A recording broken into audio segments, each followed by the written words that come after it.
شب قدر کی اہمیت کیا ہے؟ قرآن مجید فرقان حمید شب قدر کے بارے میں کیا خوب ارشاد فرماتا ہے سورہ قدر میں؟ بسم اللہ الرحمن الرحیم انا انزلناہ فی لیلۃ القدر وما ادراک ما لیلۃ القدر لیلۃ القدر خیر من الف شہر۔ لیلۃ القدر 1000 مہینوں سے بہتر ہے۔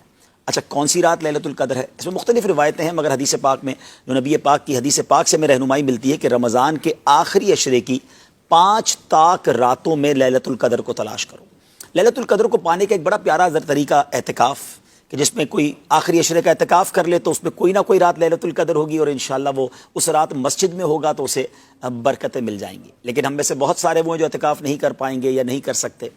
اب ان 5 راتوں کو ٹارگٹ کر لیں، ان 5 راتوں کو پلان کریں، یعنی ان میں سے ایک شب قدر ہے تو پہلا کام تو یہ کریں کہ عشاء کی نماز باجماعت لازمی پڑھیں اور فجر کی نماز بھی باجماعت لازمی پڑھے، کہ جو عشاء اور فجر کی نماز باجماعت پڑھتا ہے اسے ساری رات عبادت کا ثواب ملتا ہے۔ تو کوئی بھی رات شب قدر ہوئی تو آپ کی وہ رات انشاءاللہ عبادت میں ہوگی۔ تراویح ضرور پڑھیں، اور ہو سکے تو اس میں صلاۃ التسبیح بھی ادا کریں، کم از کم سورہ ملک کی تلاوت کریں، اور کچھ اس میں ایک حصہ رات میں قرآن کی تلاوت کریں۔ یعنی اس پلاننگ کے ساتھ کریں کہ 5 راتوں میں کوئی بھی شب قدر ہوئی تو میری نماز بھی اس میں آئے گی، میری تلاوت بھی آئے گی۔ درود پاک کا کوئی ہدف رکھ لیں کہ کم از کم 313 بار اس رات میں درود پاک پڑھ لوں گا، ایکسٹرا صلاۃ الحاجات صلاۃ التوبہ پڑھ لیں۔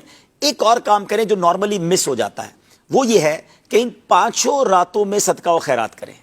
ان 5 راتوں میں اللہ کی راہ میں خرچ کریں، جس کا جتنا بجٹ ہے۔ آپ ایک پلان کر لیں کہ میں نے، اچھا نارملی دن میں ہم دیتے ہیں، رات میں کہتے ہیں یار، تو رات میں کوئی پلان کر کے رکھے کہ میں نے مغرب سے لے کر فجر تک کسی نہ کسی کو اللہ کی راہ میں دینا ہے۔ آپ کسی غریب کی مدد کر دیں، کسی ماشاءاللہ دعوت اسلامی ہے مسجد میں دے دیں، دعوت اسلامی کو دے دیں، جہاں آپ کا جی چاہتا ہے۔ لیکن ان 5 راتوں کا ایک بجٹ بنا لیں، بے شک 100 روپے 5 راتوں میں دے دیں، جس کو اللہ نے دیا 1000 دے، 10,000 دے، 1 لاکھ روپے دے، لیکن ان 5 راتوں میں دے، کیونکہ جس رات شب قدر ہو گئی نا تو وہ 1000 مہینوں سے بہتر رات میں آپ کی چیریٹی بھی ہو جائے گی، آپ کا خرچ ہو جائے گا اور وہ ملٹی پلائی ہو جائے گا۔ تو اس کو اگر ٹارگٹ کر لیں اس بار کہ میں نے ان 5 راتوں کو فضول کاموں میں نہیں گزارنا، دن میں تھوڑا آرام کرنا ہے تاکہ رات پوری جاگ سکوں، اور رات میں یہ سارے سیگمنٹ بنا لیں جو میں نے کرنے ہیں۔ ہر طاق رات میں مدنی مذاکرہ بھی ہوگا، خاص دعا بھی ہوگی، اور آپ اپنی مسجد کے پروگرامز ہوتے ہیں، آپ پلان کر کے چلیں، ٹارگٹ کر کے چلیں کہ اس بار ان 5 راتوں کو ایسے گزارنا ہے کہ کوئی بھی رات شب قدر ہوئی تو انشاءاللہ مجھے 1000 مہینوں سے زیادہ بہتر عبادت جو ہے، بہتر رات جو اس میں عبادت کا